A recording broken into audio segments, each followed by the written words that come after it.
I'm going to start with an acknowledgement of country, and it's something's, pardon me, it's personally, I think I may have mentioned I'm always bumbling, and this was a word that Deborah will be talking about. Often I'm a bumbler around the acknowledgement of country, how best to frame it and make it mine. So that sounds, make it authentic from me as a way to pay respect. And I heard this woman who'd written, I thought, a very thoughtful acknowledgement for country. So I'm going to speak it and practice, because I really found it moved me on a call I was on. So I'd like to pay my respects and acknowledge the Gadigal people of the Eora Nation, who are the traditional custodians of the lands on which I am standing today. I pay my respects to the Gadigal people, their elders, past, present and emerging, and extend that respect to other Indigenous Australians and elders of the lands upon which we work as Australians. I recognise that I am an invader and intruder on these lands. I bring racism, white supremacy, the artefacts of colonisation, and through those roles, I bring the autocrat. This is my Australian heritage. In that context, I seek to open to all the voices, especially the Uluru Statement of voice, truth, telling and treaty, and seek First Nations wisdom by using the tools and framework of communication that we are going to step into. I invite you, I think I've invited you to go back, literally reading this, to name on your screen the country in which you are standing or sitting. So let's take a moment to acknowledge the First Nations land on which we meet by doing this now. Moving Fearlessly acknowledges the traditional owners of country throughout Australia and recognises their connection to land, water and community. And we pay our respects to them and their cultures and to elders both past and present. Thank you. Very full. Yeah, when I heard it, I was like, oh, wow, that starts to own it more and speak to my acknowledgement. I can even feel it. It makes me quite moved to speak that. So, and now where are we? Yeah, now, Deb, you wanted to, I know Fearless Communicators has also an acknowledgement that you'd like to give. Yeah, so with Fearless Communicators, we recognise that we're a US-based company, but that we also work globally. And being a US-based company, we wish to acknowledge the heritage of the land which we stand and work on, not only in the US, but across the globe. And we acknowledge elders past, present and future. But in the year 2020, we have also felt it important to acknowledge the existence and prevalence of institutional racism, misogyny, ableism, ageism, and LGBTQ+ phobia. And we use our bodies, our voices, and our stories in the dismantling of those oppressive systems to ensure equity, justice, and freedom for all. So it's in that spirit that we come with our work, which is a beautiful match to that beautiful acknowledgement that you gave there, Yo. It's a really nice framing for the conversation we're going to have today. I'm feeling, I feel really grounded in that. Thank you. And thank you everyone for being here with us. Yeah, absolutely. So we normally do a more of a deeper grounding, mindfulness, breathing, coming into one breath practice. But I know Deborah, who's going to be facilitating this session, is going to take us into that. So I just thought, as a way to start to connect to each other, could you share that acknowledgement? Yes, I will. I will share it with everyone. Yeah, I thought so. That's what I asked the woman too, because I was so moved. Yes. I will do that, Joe. So as a way of us starting to get present and connected with each other, we're going to do a simple exercise that I like to play with, and it's called mirroring. And this is what we're going to do. Put up our hands. If everyone just puts up your hand and just look at one other person, doesn't matter who, doesn't matter really if they're not even looking at you. Just look at one other person, and we're going to mirror movements that emerge from that. So you just mirror whatever that person.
And we'll very slowly bring that to a close and bring our attention now, our eyes, let our focus move out to the whole group. So welcome. I'd like to now introduce Deborah, who's going to be our facilitator, who's standing on Ku-ring-gai land. So Deborah is an adventurer. First and foremost, that is what Deborah is.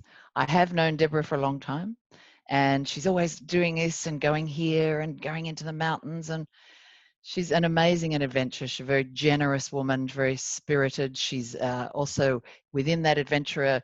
I don't know if anyone remembers, was it the 80s, Deb, that Deb ran a business called Wild Wise Women? The end of the 80s. It was in the 80s, yeah. Yeah, taking women on adventures all over Australia, all sorts of amazing adventures. It's a very successful business, and she started a number of businesses. She's a facilitator, she's a coach, and she's a collaborator with me on another project called Wicked Elephants, where we're wanting to start looking at the wicked problems of our world. And by wicked problems, we mean, you know, problems like climate change and racism, the gnarly problems with no simple solution.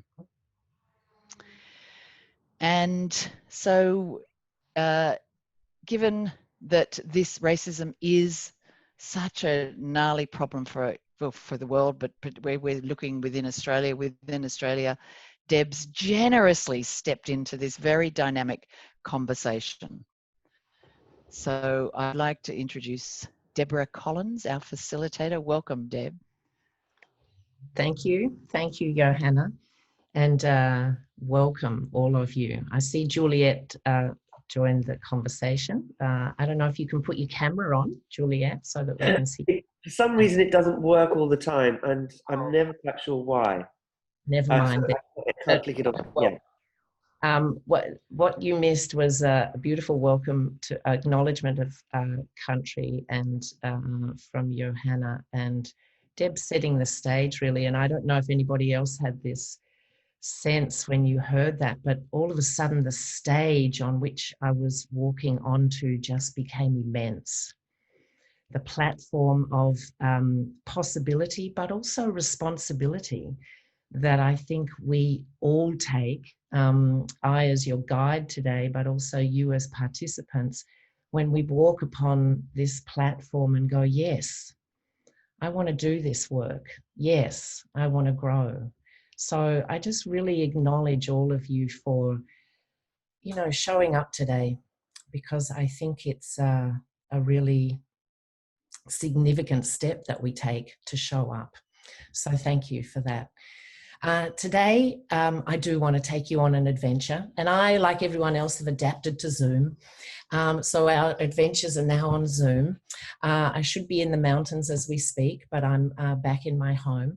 And so I'm going to guide us today in an experience which I hope will use more of our senses than our cognition. And at Wicked Elephants, we really want to explore this work in different ways. We're a little bit tired of conversations with us versus them, and is my debate better than yours, and I can convince you, when we know that that's not really what's happening. That's not really working. So today I bring my love of the outdoors. I bring our collective imagination into play, our thoughts and feelings, and I want to create a practice field. I have made a choice today to not have a lot of conversation in the group until I am able to build a really strong container to hold conversations around race and white privilege. I don't want to expose us early on to too much challenge, I guess. So I'm hoping that this process will ground us and will excite something in us to learn and grow more and drop more deeply into this really significant work. So today is a shared and individual journey into that. There will, on that case, be a time at the end for us to group share. So why are we here and why am I here? Well, of course, Black Lives Matters has created a huge resurgence globally to an issue that hasn't gone away. And in Australia, our issue with our Indigenous people is more poignant than ever. So I recently read a book by Robin DiAngelo, which I'm wondering whether other people in the group have read. And I was so engaged in this book that I wanted to bring something of myself into the work and through that book. And I'll tell you the thing that really, one of the aspects of that book that really engaged me was this notion that progressives, and I would make the assumption that all of us are progressives here today, are actually a big part of the problem. Now, Robin is a white woman, and she writes that the problem really is this notion of binary, that we can put ourselves over here as a good, progressive, thoughtful, conscientious, I've done my work, and I can call myself a non-racist, but I can look over there and I can blame other people and I can say they need to do the work. And I can leave work to black and brown people, and I can point the finger at the people who I would say are racist. She says there's no binary in this situation, that we're all on a continuum. Sometimes I'm here on the continuum, sometimes I'm here on the continuum. But because we live in a racially constructed world, we are all on that continuum. Now, that both gave me freedom, and it gave me a heightened sense of responsibility, that it wasn't okay to just sit back and go, well, I've done my work, it's now up to other people. That really I had to examine my nuanced racism and my much more gross racism.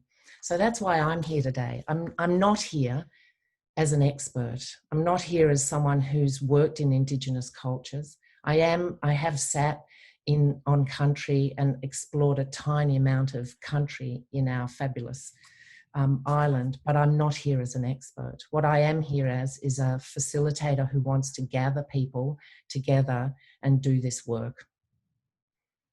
Wonderful. Wow, rich, Deb. We may bumble. Sorry, go on. No, I was just going to mention this. We may bumble. In fact, I expect to bumble, and I expect you to bumble.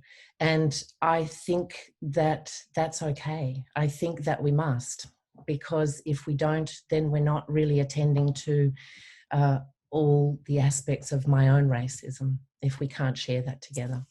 So Just before, yeah, wonderful. Thanks for sharing that and setting the container.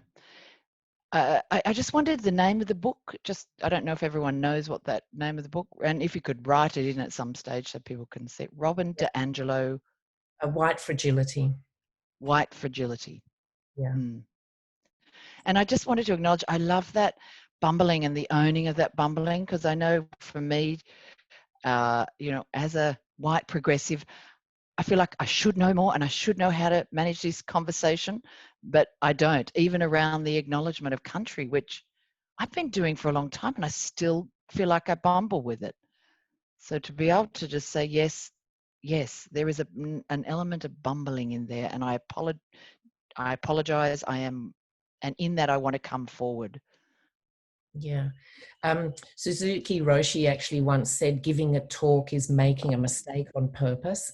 And I would like to extend that to this conversation. I think talking about racism and whiteness is just putting ourselves in it, So welcome to that, folks. Welcome.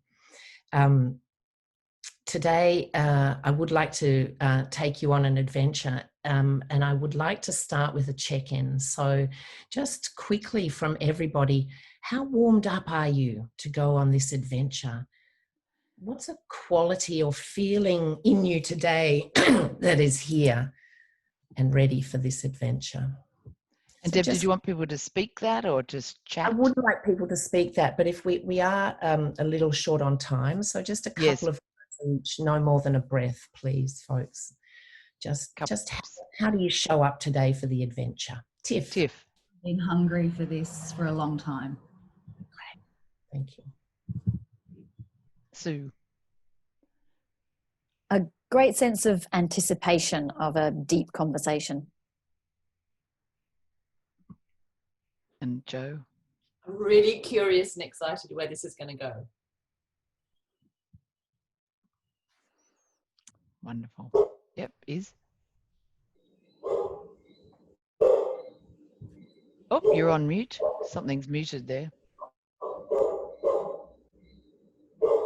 Oh, it's still on mute. You might need to put it into the chat. You can hear somebody's dog. Nope, you're still muted. It's feel free to put it in the chat if you like. It'll be in the audio settings. I feel like that's the only thing one can ever say about these issues with sound. It's in the settings. Anyone else like to share? Yeah, wonderful. I feel intrigued and longing.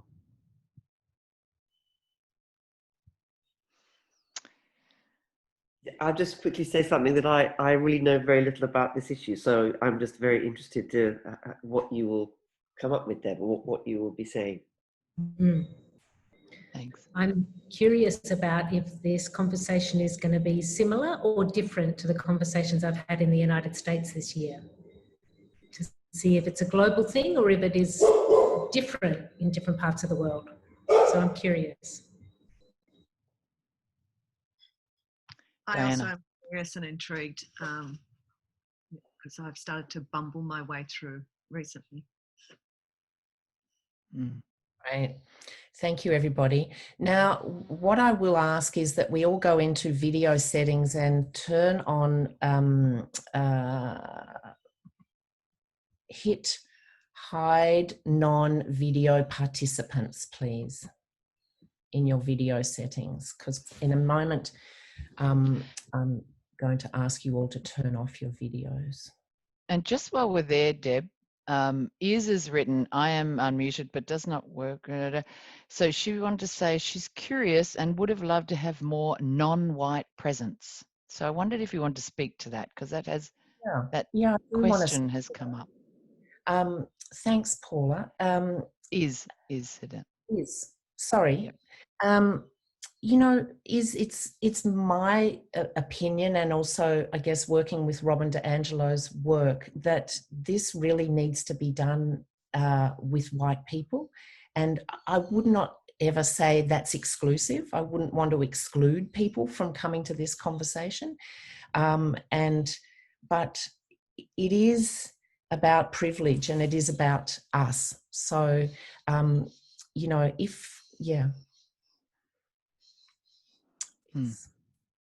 Because there has been that response.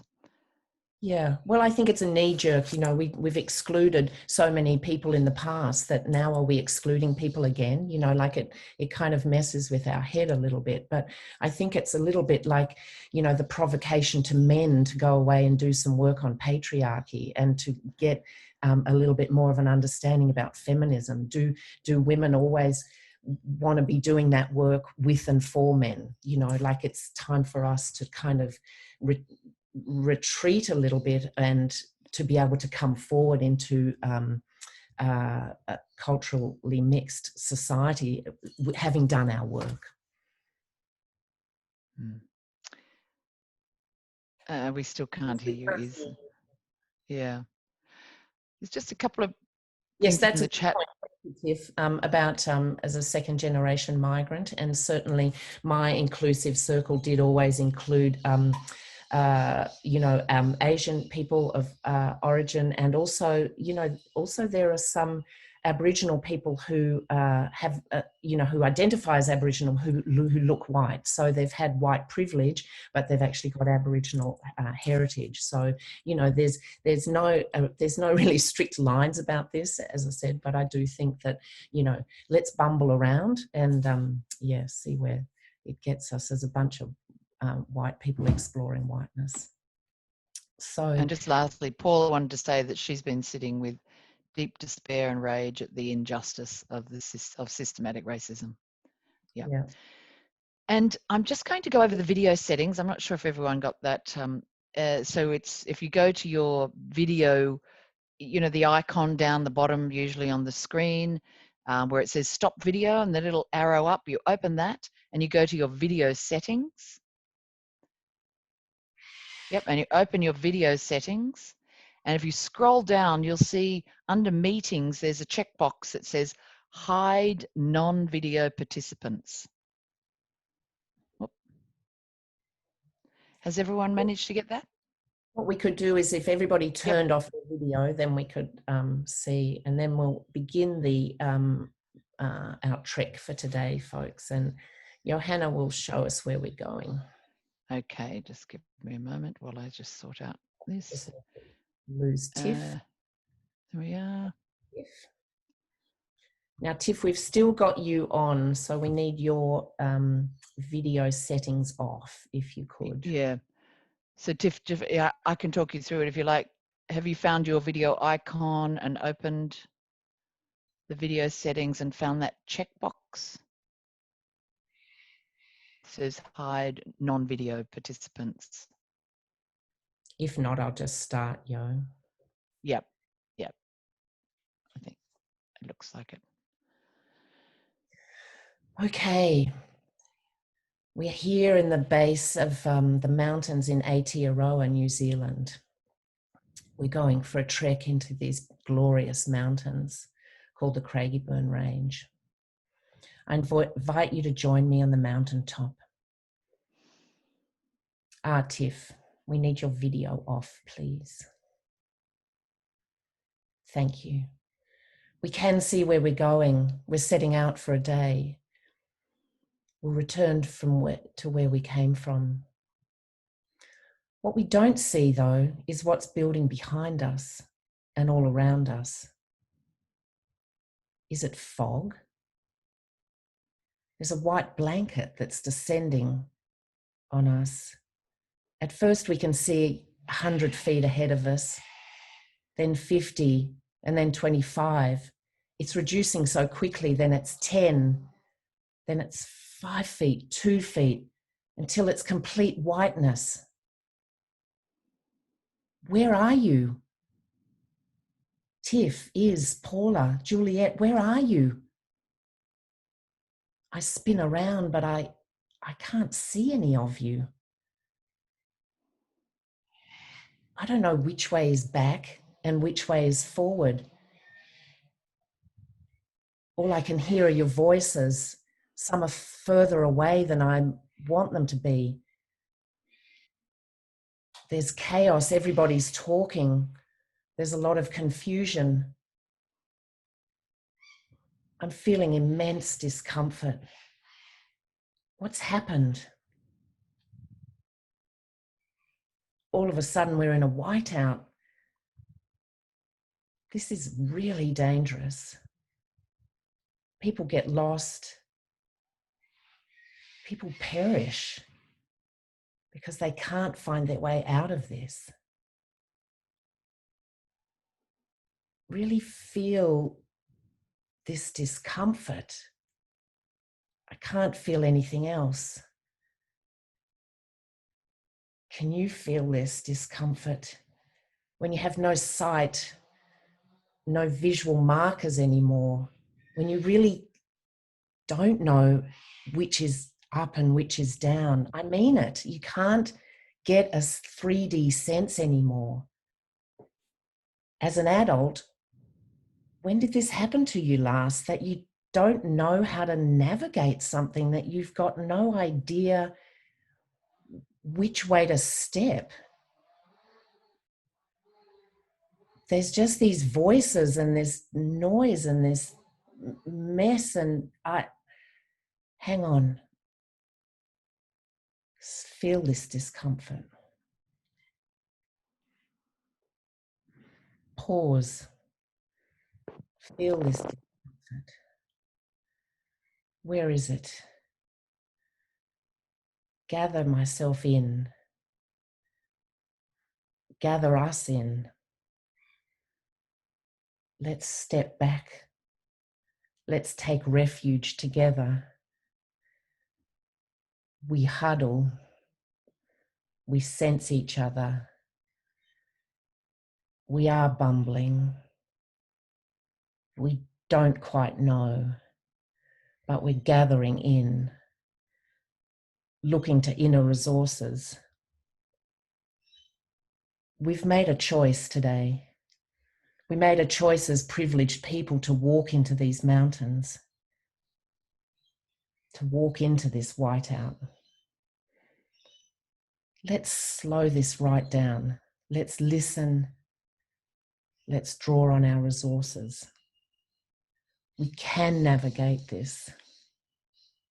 We can navigate this blinding whiteness, and we do, slowly, in small steps. We make our way back to the lowlands. We are safe together back in the lowlands. If you can turn on your camera again and look around you to the people that you went into the mountains with. Look closely at those people who've come out of the mountains with you. We're relieved. Feel some level of comfort in that relief to have come out of the whiteness. Here in the comfort of our worlds. But here I see that I've made another choice. I've made a choice not to see the whiteout that is all around me. We name capitalism, and many of us name patriarchy, but we rarely name the state of white supremacy that we live in and benefit from. Where are my black and brown brothers and sisters? They were not my teachers. They weren't my governors. They weren't superheroes. And still today, they're not my neighbours, nor my close friends. Have I made a choice not to challenge myself, to learn and grow? Is this a choice my black brothers and sisters can equally make? I don't think so. Do I simply choose comfort over discomfort because I can? What are you choosing?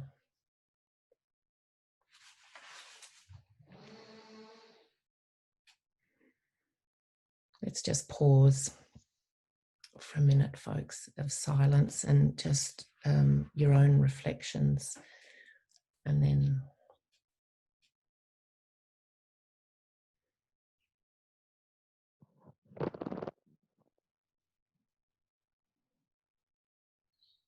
Are you asking for people to share, Deb, or? not yet, Yo, just to sit in that pause for a moment. You know, we purposefully use this pause as a way to kind of gather ourselves, thoughts, feelings, body sensations.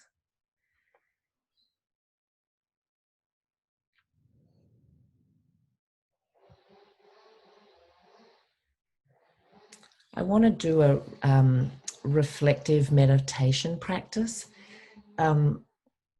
But before I shift into that, I just wanted to ask if anybody wanted to put anything into the field, into our collective field together. A couple of comments, where you are, how you are, before we go into the reflective meditation. Not necessary either, just if it's there. Tiff.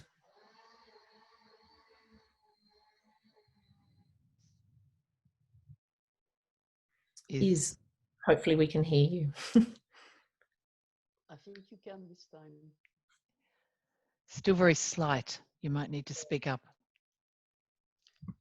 I just on this image of a white screen with no reference to the top or the bottom or the left or the right, I got very excited. It's a very exciting image. Okay. Losing all reference and starting from there. So thank you. Okay, great. Thank you, Iz. Okay. Well, I think let's go into the recollective experience meditation.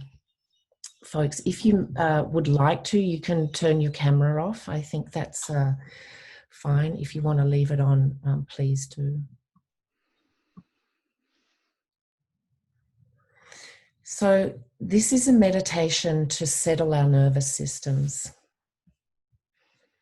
I believe really strongly that we can't do work if our nervous system is jangled. That in order to learn, and therefore in order to act, we really need to attend to our nervous systems. And so this is a practice to settle us and also explore. I want to present the two polarities, the polarity of comfort and discomfort that I talked about in the mountains. We're going to explore each end of this polarity. Let's go first to discomfort. When did I experience discomfort in this story?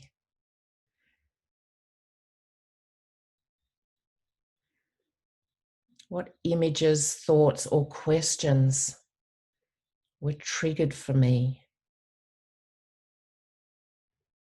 Can I evoke something of that memory now and drop back into it?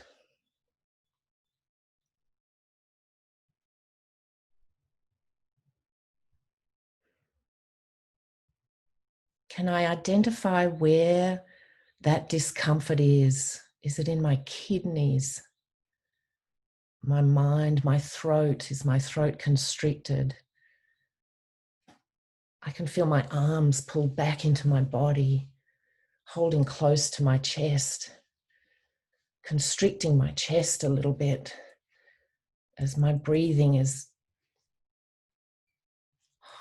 heightened and a little bit grasping for air. Where is your discomfort?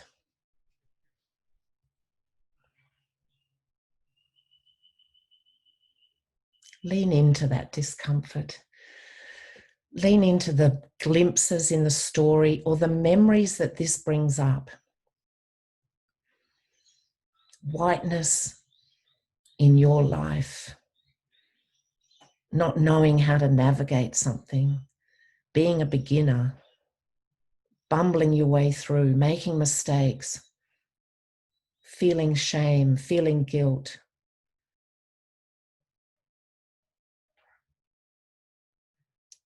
What happens? Touch into this discomfort.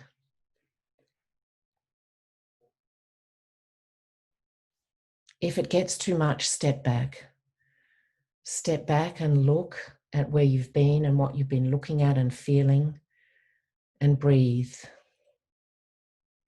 Lengthen your out breath. Attend to your nervous system. Be warm and friendly with your nervous system.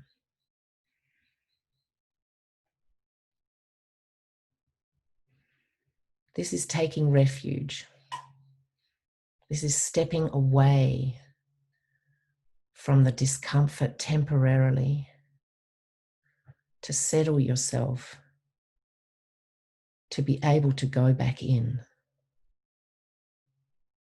to be able to go back in, to be able to operate with extreme discomfort and continue to grow and learn. Take refuge to be able to go back in.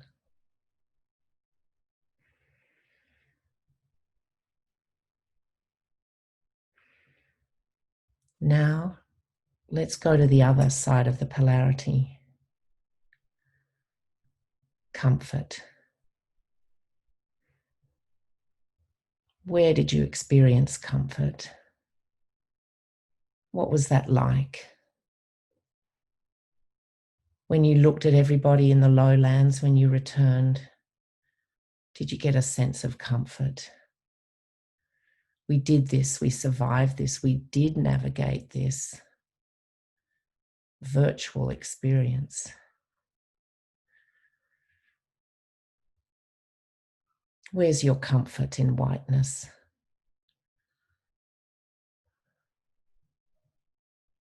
Enjoy that comfort in whiteness. Don't shy away from it. Don't feel guilty about it. Embrace it. It is here. It is real. It's what keeps us attached. My comfort in my whiteness, in our white culture, it holds me. It nurtures me. It protects me. It privileges me. Wow. Isn't that comfortable? Wow.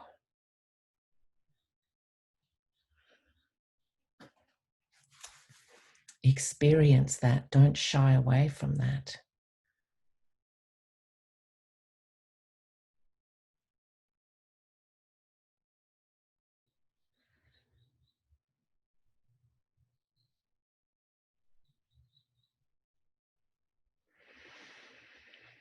Now I ask you to take a step up and leave the polarities. See them as if you're on a ladder and they're below you. They make up you. But in this moment, you are the awareness that sees those polarities. You are not those polarities. Be in this awareness. Be in this state of breathing out, of not having a strong boundary, a permeable boundary, a permeable space that allows you to extend into the back of your room, back of your house, allows you to extend towards us, to blend with us, to be just part of us, to be one with us. be in that expanded state of awareness, of relaxation. Breathe.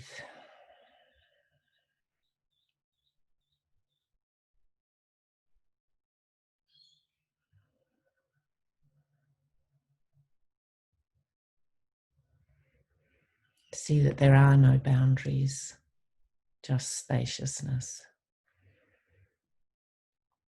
Try to sense and drop into that spaciousness.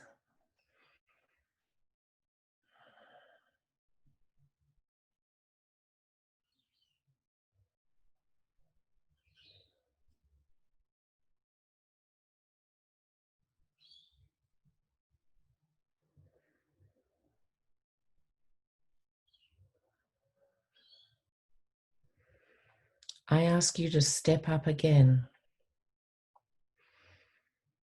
into a space where we acknowledge the polarities. We live through the awareness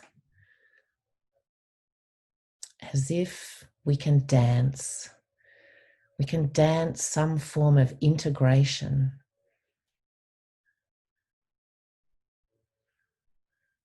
Here, where we're not in one extreme or the other of the polarity,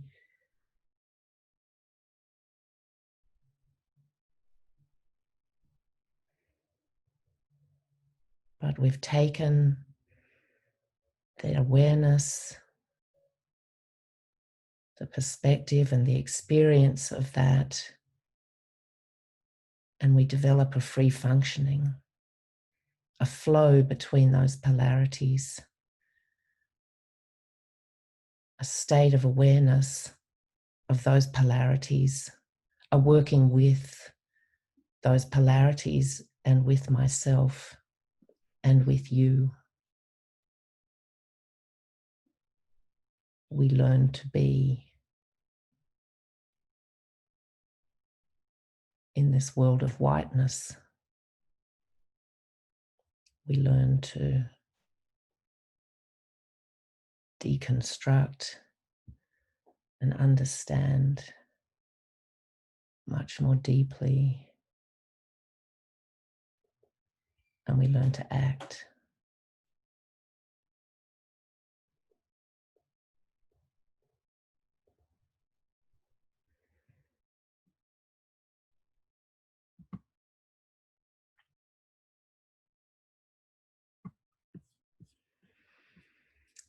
When we return into the shared space, just take a minute again, folks. You might want to write, you might just want to reflect on some of the images that came up for you, some of the experiences that you touched on, and then we will have a sharing into the large group. So slowly, when you're ready, please just, turn your camera on very slowly.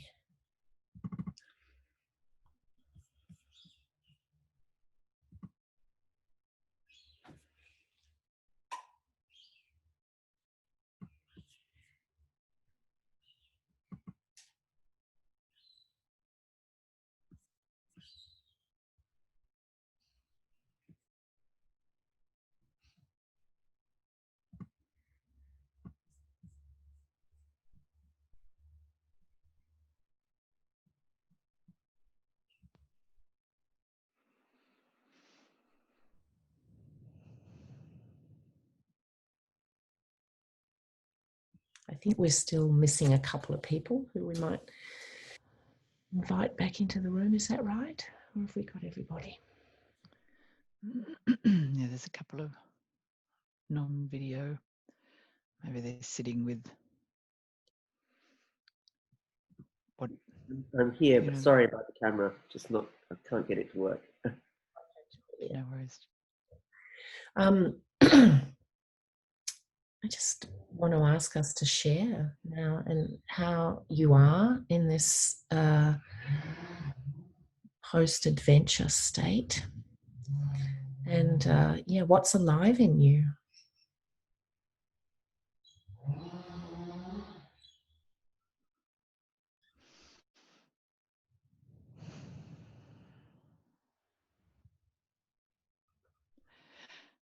Well, I guess I can say something. Sorry, you can't see no, me. go, Juliet.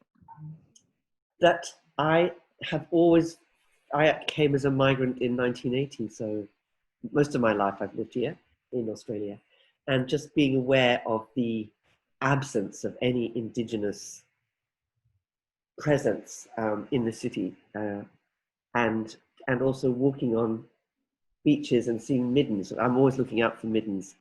So knowing that there was a history, a huge, rich, gazillion-year history, but nothing in our culture seems to acknowledge that. When in the 1980s, I think it's changed a lot, but still I feel terrible about how absent and how the beautiful places in Sydney would have been indigenous places. And now they're very, very wealthy people's places. And it just seems so wrong. That's my constant awareness as I walk along tracks and walking tracks and beaches in Australia. Yeah. Mm. So that's my observation. Thank you. Thanks, Julia.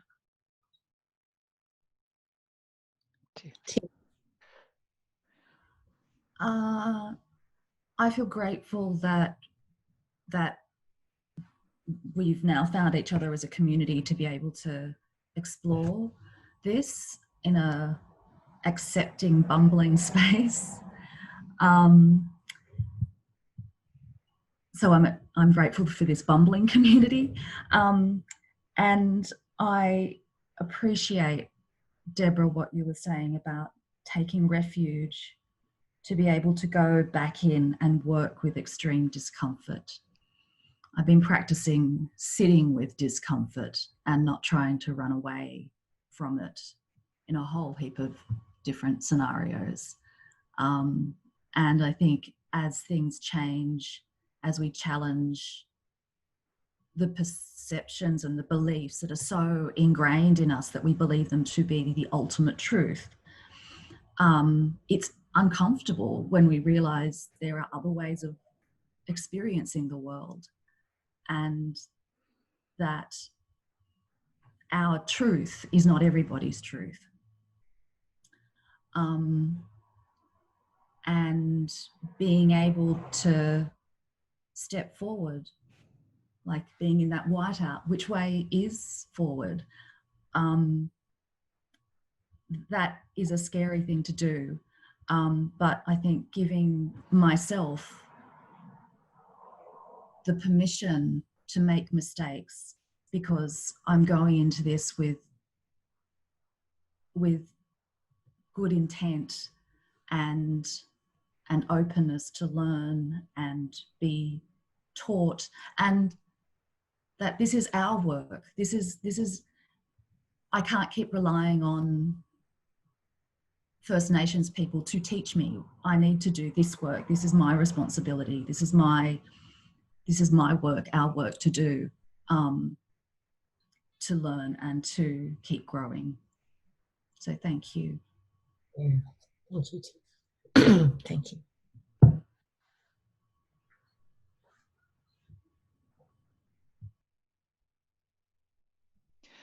I really hit this grief, actually, about, I mean, even talking about it, I can just feel my eyes. Because like Juliet was saying, that this is this constant awareness of these lands that we've taken, and yet this lack of recognition and my unknowingness of how to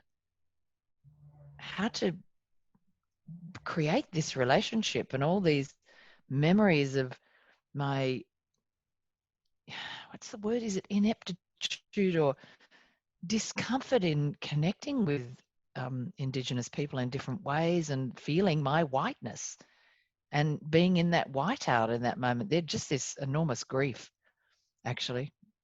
Enormous. I mean, I'm not saying no need to be concerned about me, but I was recognizing that. I am recognizing that. think that's great to keep it in the present tense, as you did at the end there. I am recognizing this. Mm. Mm. Thank you. Mm. I also touch upon the grief, definitely. But then a big discomfort that came up for me that kind of comes and goes is my partner is a black man. And so what's my responsibility as a white woman in that space? And there's something about I was still finding my language around how I am with my whiteness in that, and it's very uncomfortable. And there's something about touching that discomfort again of like, because I've chosen a partner who is black, it doesn't mean that I don't have any work to do about my white privilege and about institutional racism, and you know what I mean? Like, that's not my free pass. Mm-hmm.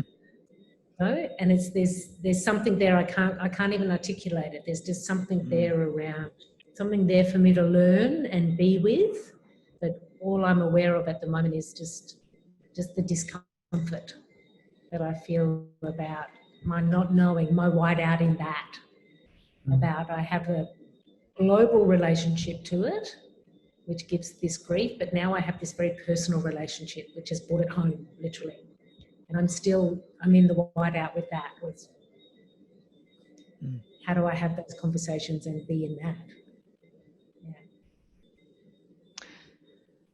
I am, as much as I can feel, you know, the depth at which and the depth and complexity we're meeting within this conversation, I'm also looking at the time. So I'm just wondering, Deb, if you had something or you wanted to close, because, you know, we can all feel that this conversation is the beginning of a conversation, of a deep, larger, more complex conversation. And in fact, that is what Deb's offer is. If you wanted to, Deborah is offering, I don't know, Deborah, did you want to say something about that? Or did you want me? Yeah, just to finish off on what Yo's saying there, as part of Wicked Elephants, which Johanna and I are both in, we are offering this kind of gathering to explore over 4 weeks, which starts in 2 weeks' time on the 16th of September. And Deb will send something out about that, which we'd love you to join us on that bumbling journey.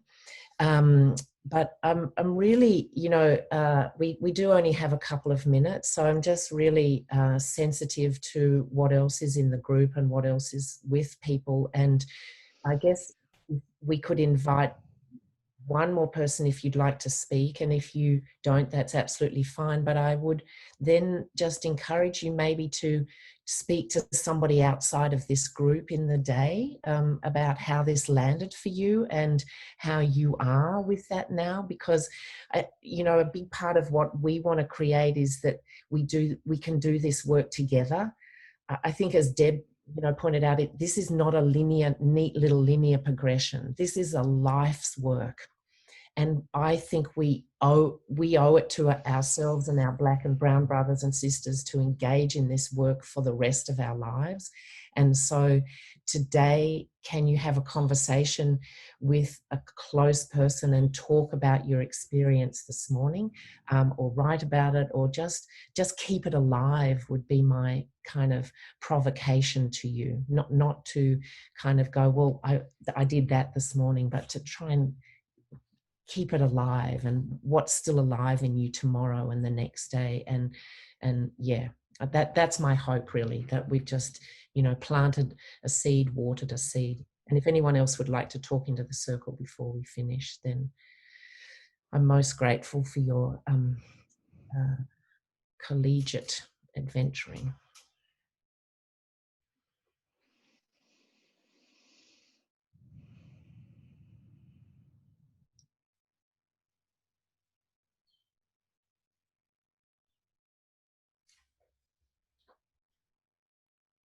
And perhaps not. And then I could pass over to Deb and Yo, who will take us out because it's 9 o'clock. I think Diana's, I could think.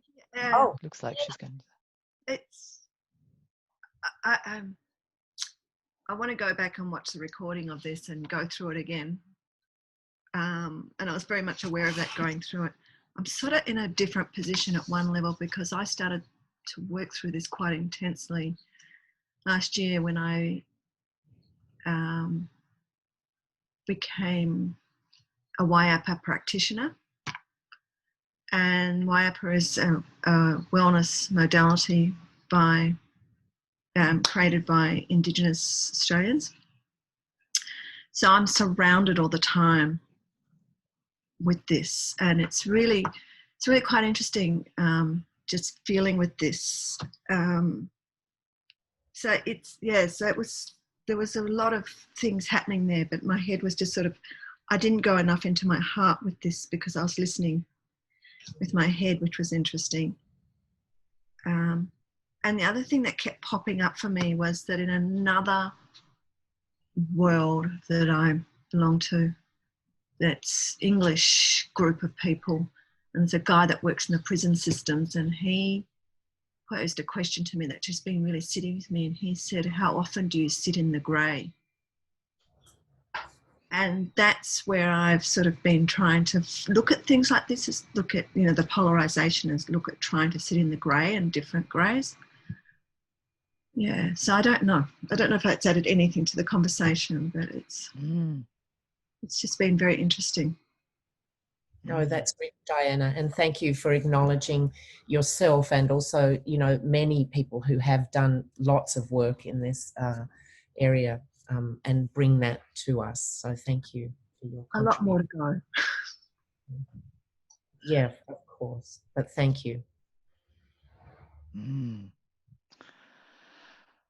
Whew, yeah, gee, that is rippling, Deb, and I love that invitation to, you know, rather than compartmentalize, say, oh, that was fascinating, to let it keep bubbling and rippling, you know, and the threads of different responses, which is, you know, it's also part of it that is not neat. There is no one answer. It's the wickedness of this issue that we are all sitting within. So thank you. And we will share the invitation to this ongoing conversation.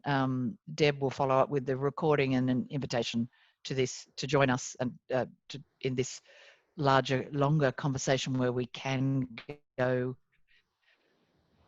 deeper into this topic and issue and field. Practice field is what we like to call it, because it's a practice of how we show up within this, the dynamics of this, of the complexity and the depth. Yeah, and I would just say there'll be a lot more conversation in that and a lot more small group work and larger group work that we didn't enter into today because of the time constraint. So I look forward to that. Yeah. Yeah. As a way to close, just put your hands on as if we're touching each other's hands. Feel into, find someone's hands on the screen and lean into that sense of connection. Go well. See you next time. Thank you.